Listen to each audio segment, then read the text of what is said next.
Thanks. Mhm. All right, so welcome to our Women United Connecting with Conversations presentation around mitigating unconscious bias. For those of you who may not have met me, my name is Wendy Preyssler. I'm a master certified coach through the International Coach Federation. And the reason that this topic is interesting to me, I think for all of us, we've become much more aware of the concerns and the implications of bias in this past year.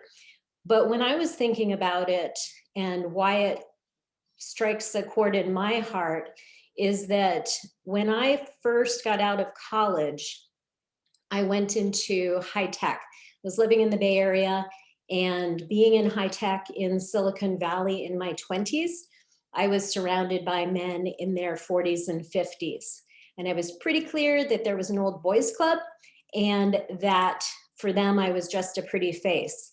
And I hope that that was unconscious bias and not conscious bias. Not always sure, but at any rate. For the next 45 minutes or so, we're going to be talking about unconscious bias. It's also referred to as implicit bias. And please feel free to type any questions into the chat as they might come up for you. And if I don't address them during the presentation, we'll have time at the end of the presentation. So today we're going to talk about what is unconscious bias, why is it important, some different types of subconscious bias, and ways to mitigate it. And I'll also share with you some resources. Although we may tend to think of unconscious bias as something that is used against or to the detriment of others, please keep in mind that unconscious bias can also be in favor of people. It's typically relates to our attitudes, beliefs, or stereotypes about an individual or groups of people. And it impacts not only our views, but also our actions and our decision-making ability. And it doesn't make us a bad person if we have subconscious bias. We all have subconscious biases. What's important is being able to recognize them, because every time you make a decision, your social background, your personal and cultural values, and your life experiences are going to influence your reasoning. And in the workplace especially, it can unfairly influence hiring, firing, as well as promotion decisions. So once upon a time, I worked as a channel sales manager for a data communications manufacturer in the Bay Area. This meant that my job was to recruit and educate the resellers who were selling my company's equipment, and ideally have them sell my equipment rather than my competitors' equipment. And I worked to build strong relationships with the resellers and to be the most technical salesperson so that I could earn the trust of them and be adding value so that they didn't think I was just another pretty face. And as anyone in my position would do, I would take my resellers out to dinner. When we came to Vegas for trade shows, I'd also take them to a Cirque du Soleil show. But there was one place I found that I couldn't compete. I found out that my biggest competitor was not only taking our resellers out to lunch and dinners and shows, but was also taking them to strip clubs. Not just when we were in Vegas, but even at home in the Bay Area, they were being taken to strip clubs. So I want you to imagine my competitor. Picture in your head what you think my competitor looks like. And now I'm going to copy and paste into the chat box so that you can chat. Okay, I have lost the chat box. Okay, well, I apologize. This presentation that allows for the interactive seems to have taken away my chat box. Oh, maybe I found it. Oh yes, I found it. Okay, so if you could click on the link in the chat box, and using either your computer or if you prefer to type it into your phone, go to this link and you're going to be prompted to type in words that best describe my competitor. So I'll give you a few minutes to go ahead and do that and hit submit.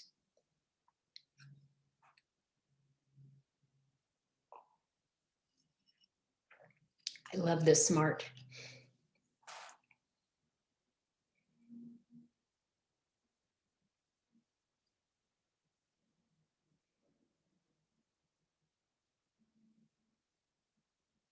So think about age, perhaps, gender, race.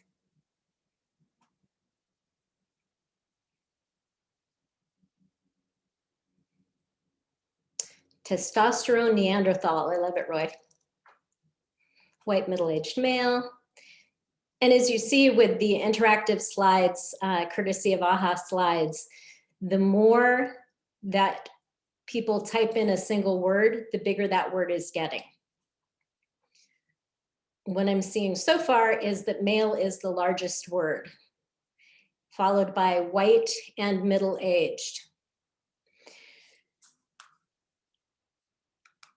So you might be interested to know that my competitor was not white. My competitor was Asian. My competitor was not in the 40 to 60 range, or my competitor, in fact, was late 20s. And we still have here, as people are submitting their input, the largest word is male. Guess what? Female, late 20, Asian lady. That was my competition. So this just goes to show we all have subconscious bias.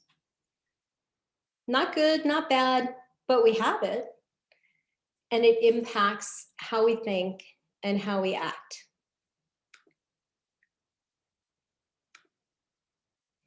Thanks for participating there. Here are some examples that I think are fairly common for subconscious bias. So by a raise of hands, you can just raise your hand in the chat box, or raise your hand in your window, or using the reaction to raise your hand. How many people have the thought that Asians tend to be good at math and technology? Roy, you're a good example of this. Latinos are hot-blooded or emotional. African-American men are good athletes. White men are more logical and analytical. Men are strong, women are weak. And there are many, many more. Now, why is this really important? Unconscious bias affects our thinking, our behavior, and our actions.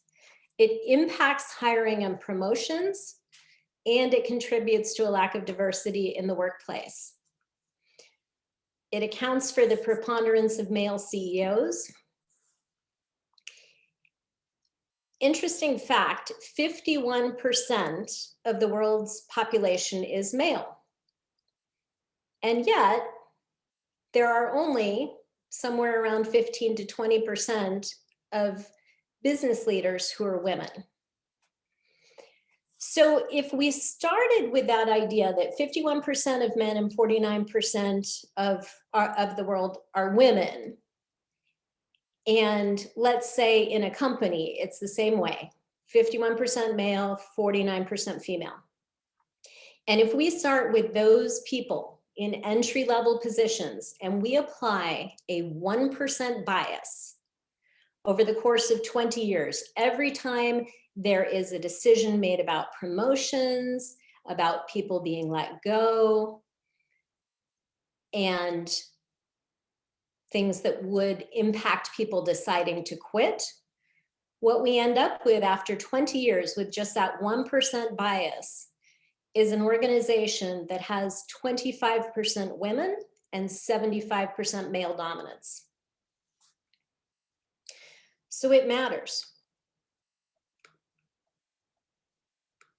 And if you look at the cost within an organization, it's everything from lack of engagement, alienation, lack of diversity, people not participating, so their brilliant ideas aren't being shared, more stress related accidents and illnesses, more absenteeism, more turnover with employees, which is hugely costly. And it impacts on the other end, the revenue side, with clients not being as satisfied and clients churning.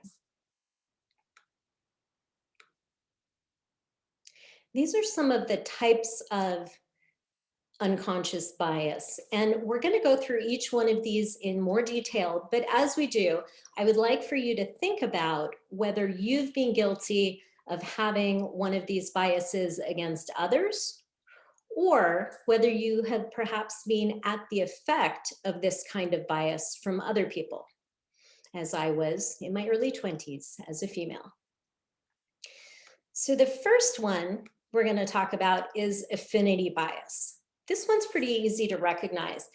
This might be people who went to the same university we did, who grew up in the same city, are from the same part of the country, people who share the same hobbies or interests, activities. Basically, we have things in common with them. Another place that you may see affinity bias is with parents who have more than one children. Perhaps one of the parents shares the same interest as a child, and that can often be thought of as the parent favors that particular child. Does the parent really favor the child? Maybe, maybe not, but this affinity bias is certainly going to lead us to think that it does. So feel free to type into the chat box any examples you can think of, or unmute yourself and yell things out. Hey, Wendy, this is Henna. I noticed during our campus recruiting, when I was interviewing for analysts and interns, I like students that had similar college resumes as me. So like Model UN and some of the interests I had in undergrad, I noticed that I tend to like those people better. So now it's something I look out for. That's great. And I didn't know that you and I both had Model UN in common. That and a certain pair of earrings from the last Women's Leadership Fashion Show luncheon. All right. So how do we mitigate the affinity bias? Having standardized systems and procedures, especially in places like human resources, is definitely a way to mitigate it when you're in the organization at work.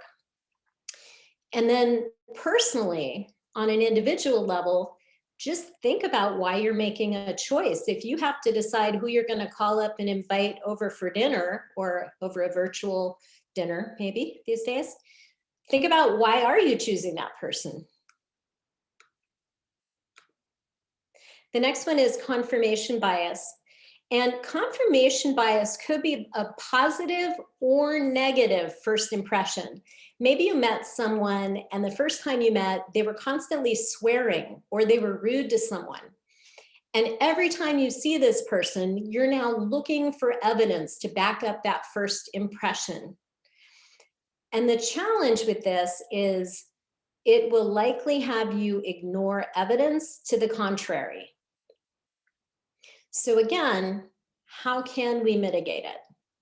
Standardized systems, not just in HR, but also places like in finance. If you're determining how much budget a particular department is going to be allocated, is there a standard process that determines that? Or is it random and somebody that you like is going to get more money for their department than someone else you don't like?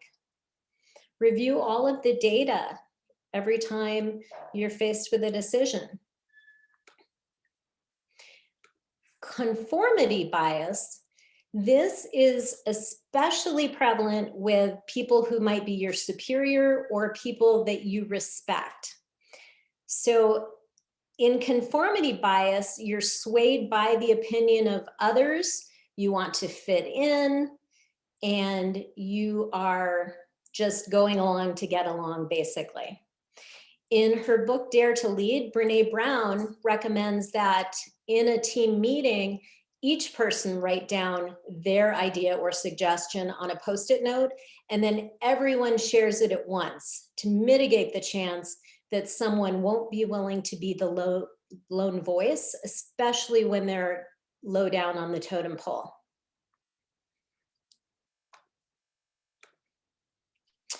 And contrast bias, this is often something that occurs in written format. So looking at resumes, looking at presentations, comparing, do you like this presentation compared to last month's presentation better?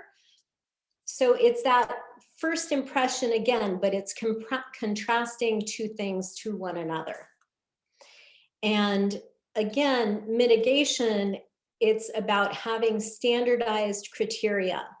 If you are in an HR department or a hiring manager, what are the criteria that you're including? And maybe there is a criterion about how professional the resume needs to look, but it needs to be something that each item gets matched against. Halo bias, this is very similar to the confirmation bias, except this is always positive. So can you think of a time that you were so impressed with a particular feature when you first met someone that you then overlook other characteristics or things that happen later? So maybe someone did a great job when they were first hired, and that's what sticks in everyone's memory, despite a decline in the person's performance afterwards. And how do you mitigate this? In an organization, take grievances seriously. If you're promoting one person because you remember your first impression, but someone else is complaining they didn't get that promotion, maybe there's a good reason, and the grievance is valid and it needs to be looked at. With reviews, make sure they're being done on a regular basis. So they're systematic, they're consistent, they're frequent, and that all decisions are made based on the facts. Perception bias. So there are a few different categories of perception bias. Attribution bias is perceiving behaviors as the reason for success or failure. You might think about that concept that hard work leads to success. Beauty bias. This could be positive or negative. You could have a bias against someone who seems to let themselves go. Or you could have a bias against someone who seems to pay too much attention to looking good. It could be based on someone's size or shape. It could be based on someone smiling too much or not smiling enough. I was struck when I was in South Africa some while ago. It was after apartheid ended, but there were three main categories of colored people. And I was really surprised that each of the groups was biased against the next darker group of people. And if we look at this, people in Africa and other countries, they actually bleach their skin to look whiter. So a lot of hiring and promotions, unfortunately, there are a ton of facts about people with a full head of hair are paid more than men who are bald. White men promoted more than men of color. It's crazy the nature of this one. It's pretty insidious, but it's for the most part subconscious. And if we're going to mitigate it, the first step in any change, it's always about increasing awareness, recognizing that there is a problem, and then look at the facts and be accountable. So once again, I would love for you to take out your phone and go to this link or do it on your computer. And I will once again paste this into the chat box to make it easy. Okay. I want you to think about what are your one or two most prevalent biases that you have been guilty of in judging others? So the affinity, where you like people who maybe went to the same school or share something in common. The confirmation bias, where the first impression is what sticks with you and you keep looking for evidence before, either for or against that person based on your first impression of the person. Conformity bias, where you're wanting to fit in and go along with the group. The halo effect, where if your first impression was very positive, nothing this person can do which is negative is going to detract from that first impression. The contrast bias, where you're comparing two or more things against one another. And the perception bias, which again, it could be a beauty bias, it could be the attribution bias. And we'll give it a few minutes here as people submit their responses.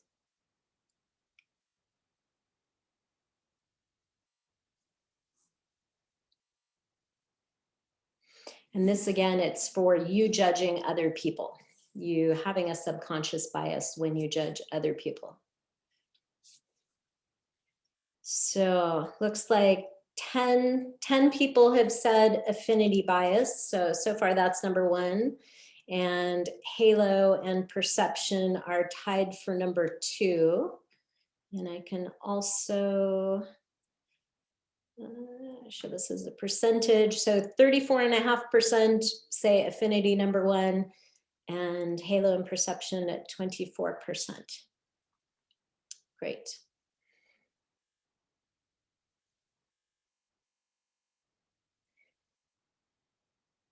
You may also think about what you've been at the effect of when a bias has been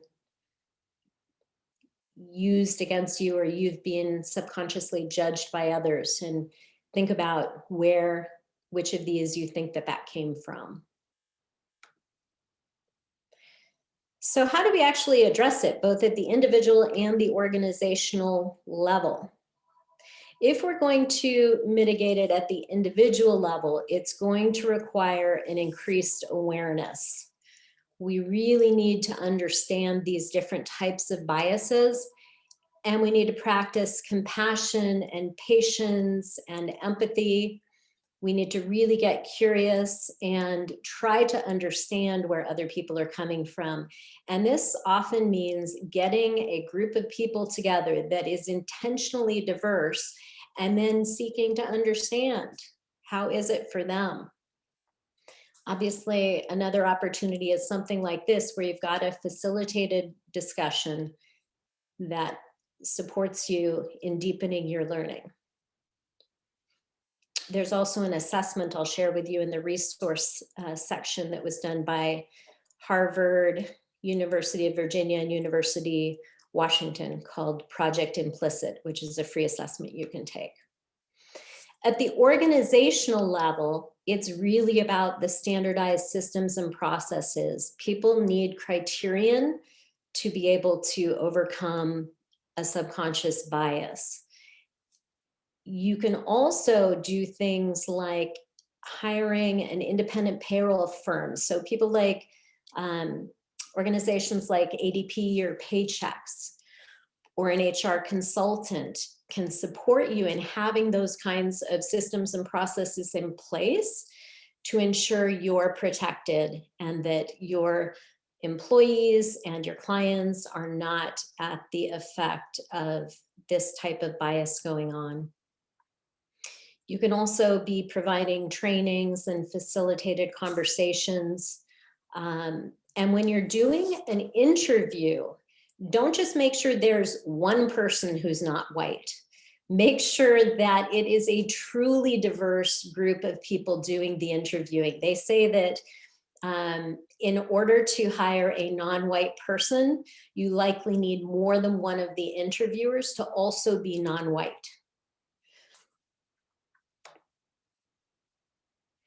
So let's talk about resources. I shared a little bit about assessments. So Project is Implicit. It's a nonprofit organization, and it was an international collaboration between researchers who wanted to identify the thoughts and feelings that each of us has that are outside our conscious awareness or control. And the goal, of course, is to both educate people, but at the same time, what they're doing is providing a virtual laboratory to continue collecting data. So Project Implicit, as I said, it's Harvard University, University of Virginia, and the University of Washington. It is a free assessment, and you go through a number of different timed quizzes, I guess, is the best term I can think of for it. And at the end of each, they will tell you, for instance, do you believe that men are strong and women are weak? Or is that not an issue for you? But they break it down into all different assessments for anything you could possibly be biased against, and you'll find out how you're doing. So it's a great way to raise your awareness, and it's free. So instead of a computer game or another Netflix binge, something to do. There's also biasinterrupters.org, which offers some surveys and toolkits for teams and organizations. SHRM has a resource guide on implicit bias. And again, using companies like ADP or Paychex and any other similar organizations that can really protect your organization and ensure that there are systems and processes in place. I have a good friend who works for the Nevada Association of Employers, which is a nonprofit that for as little as $99 a month, they can be your HR. So whether you don't have an HR department and you need someone looking out for you in that area, or whether you have an HR department, but they want extra expert resources, they're a great resources. And I'm happy to introduce anybody who would like an introduction there. All right, so once again, I'm going to invite you to take out your phone or do this on the computer, either way. And let me put this back in the chat once again. And I'd love to know, what are your biggest takeaways? And this is something that the data that you've been sharing during this presentation, sorry, caveat, I should have said this at the beginning.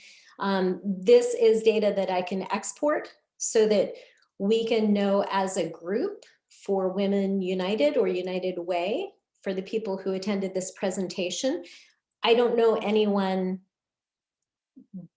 it doesn't come down to the person, but as a group, we can identify which of these were the most significant, what were our biggest takeaways, what were our biggest biases. So everything you've been sharing in any of these interactive slides, including what you thought my competitor looked like, we'll be able to see. And it's really interesting for us as a community to know the prevalence and the impact and what we want to do about it. So feel free to select your response, ranging from strongly disagree on the left-hand side to strongly agree on the right-hand side.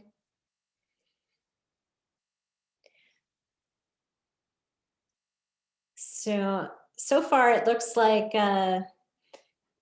we're at 5 out of 5, well, 4.2 out of 5 for bias exists. 2.5 out of 5 for wasn't aware of the impact. 3.4 out of 5 for being guilty of it. 3.6 for 3.7 for at the effect of it. And 4.6 is winning for needs to be addressed.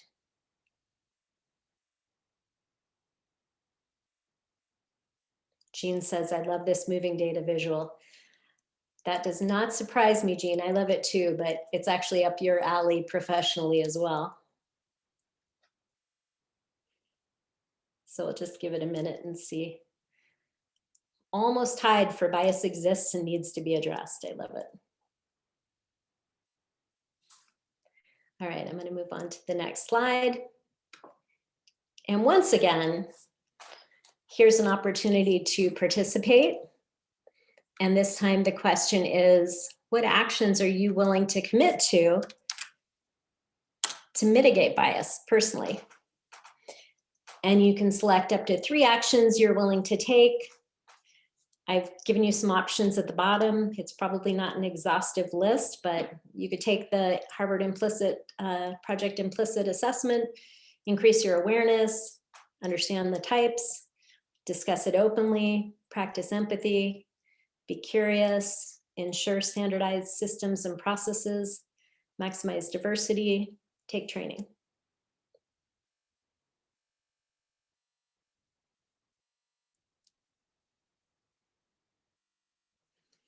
It's kind of fun to watch them change.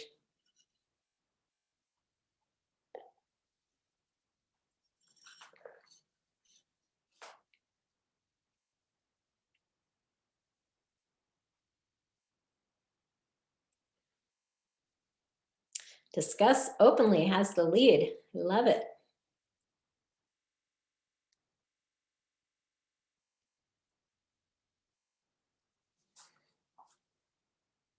Just for the fun of it, let's look at percentages. So 22% of you say discuss openly. That's great. All right. Well, we've got about 20 minutes left. So I'd love to open it up for questions. So Maggie says, I feel like it's easier to discuss openly in the past year or so, and I've experienced some very deep and eye-opening conversations myself. That's great. Thanks, Maggie. So feel free to unmute yourself if you have questions. And I'm just scrolling through the chat to see what questions. So there was a question, will the slides be shared with us? This is recorded and it will be up on the Women United Facebook page. Wendy, I just want to elaborate a little bit on my comment. When COVID first came over here, a year ago, essentially, I have a colleague who is of Asian descent, and we had a conversation, and actually, I think Amy Hunter might have been part of this conversation as well, about what she was feeling and experiencing. And it just never even occurred to me how deep it went and how troubling it was. And it was so eye-opening to me. And I think since then we've had some really good discussions that, everyone always considers themselves, I see everybody the same, and we don't.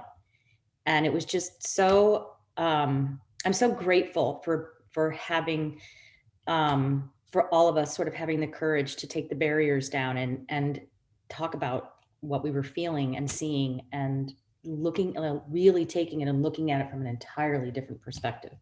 It was great. Fabulous.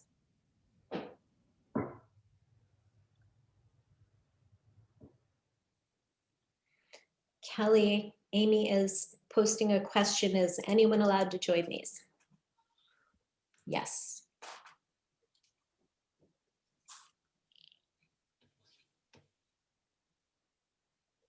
What other questions do you have or thoughts? This is Jean. I just wanted to share a thought because I thought all your exercises were really excellent. And also, I have many thoughts, but two major thoughts I'm having is that as a person of color, it also challenged what I think of whiteness. And then, which is, I think conversations about that are very popular and trending online social media wise, it goes across both aisles from what I learned today. And number two, it was really cool to see the percentages on doing immediate change, which is practicing empathy and, having open conversations about it, because these biases, now that I know what they are, do show up a lot in social media platforms, and we don't know that they are biases. So thank you so much, Wendy. Absolutely. And Jean, I think you hit the nail on the head. It's all about practice, right? No one is going to be a master at this overnight or at anything. And it's always really great to just practice. It's the only way to get better at any of it. And it always starts with awareness. So thanks for everyone who showed up. And I hope you learned a little more and have some things to think about and looks like to discuss. I'd like to, hi, this is Kathy. I love the AHA slides, by the way. So thank you for making it interactive this way. And thank you, Jean, for sharing that concept of all of us needing to expand our notion of what biases are. I wanted to chime in a little bit because there were some tips on how to address the various kinds of biases. And I'm always aware that sometimes we fall into tokenism. So we say, look, I need to have a diverse interview panel. I'm going to have one of these and one of those and one of the others. It's diverse. In my community, we have a saying, skin folk ain't kinfolk. So people might look like you, but they think so differently. They may be diametrically opposed to you from a values perspective. And so simply having having diversity does not mean you have inclusion, right? So you can have folks that look different, may have different backgrounds, but won't necessarily help you achieve what it is that you need to achieve. So more than just having specific numbers or specific categories represented, it's really important to always set intention. If your intention is to bring in people with different backgrounds for whatever reasons, be it skill sets or lived experiences, whatever that is, you must be very intentional and say that at the outset.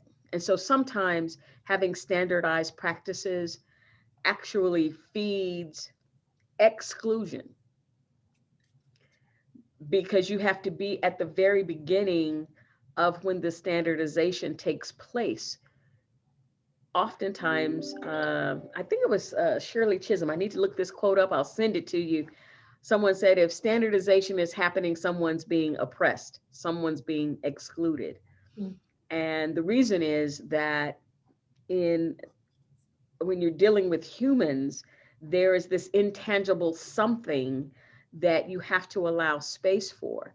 So when you get down to things like, well, it's standard, I've checked the box, you've probably excluded someone. If in an effort to deal with that box checking process, you start saying, well, I need to have a person of color and LGBTQ plus representative, and then now you're into tokenism. So I would encourage us to set our intentions very early on, before we standardize the processes, before we pick the interview panels, before we frame the questions, that we ask, what is it that we're trying to accomplish, and that we set a process that supports the intention.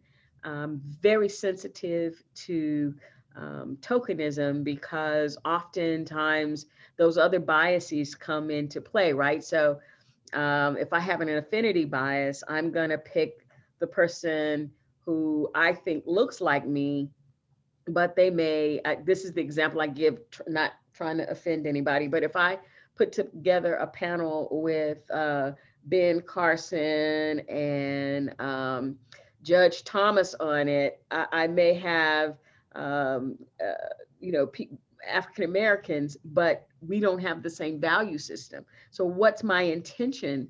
Is if it's merely just to have other Black faces in the place, then fine.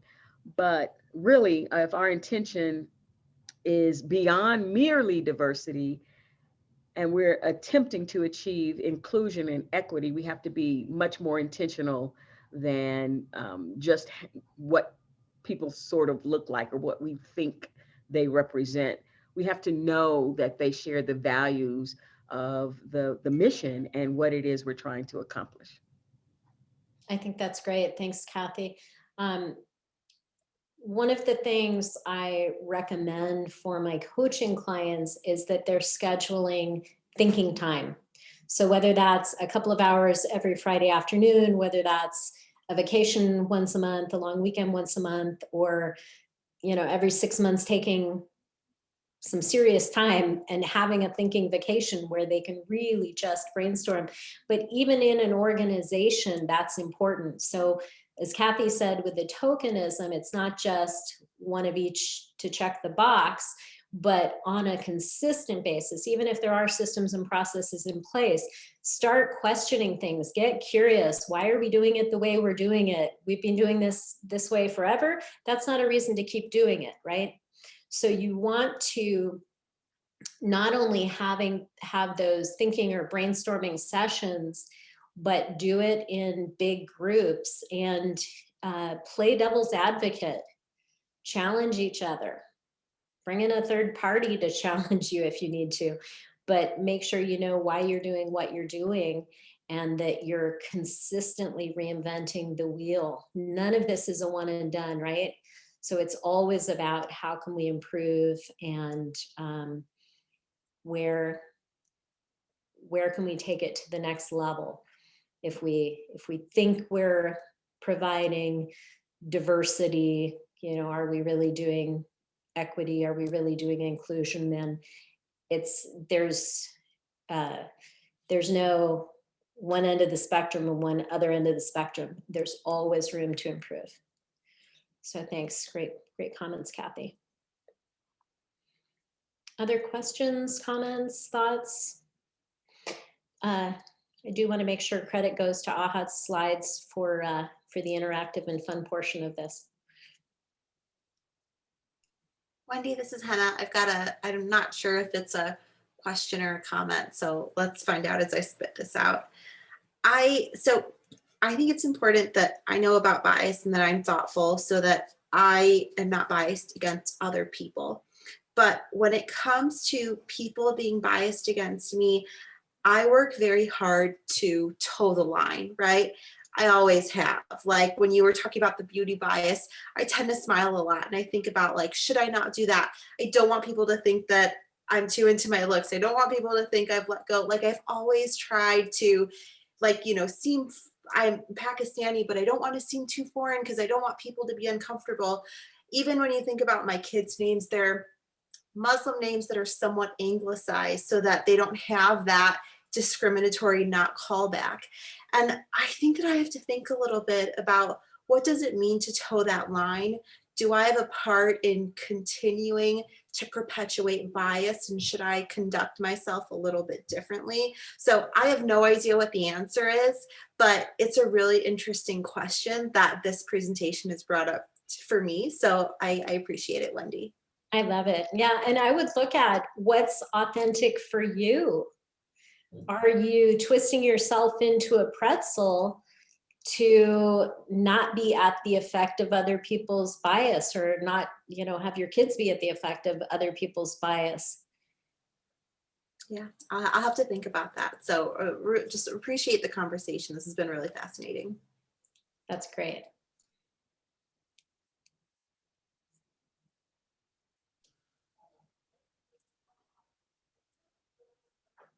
Other thoughts, other questions?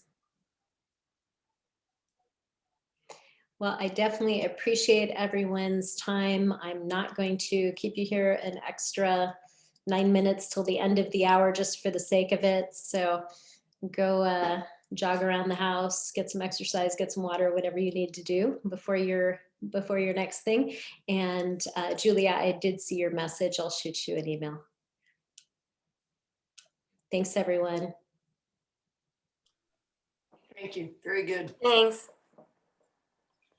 Thank you, Wendy. You're welcome, Brooke. Bye, everybody.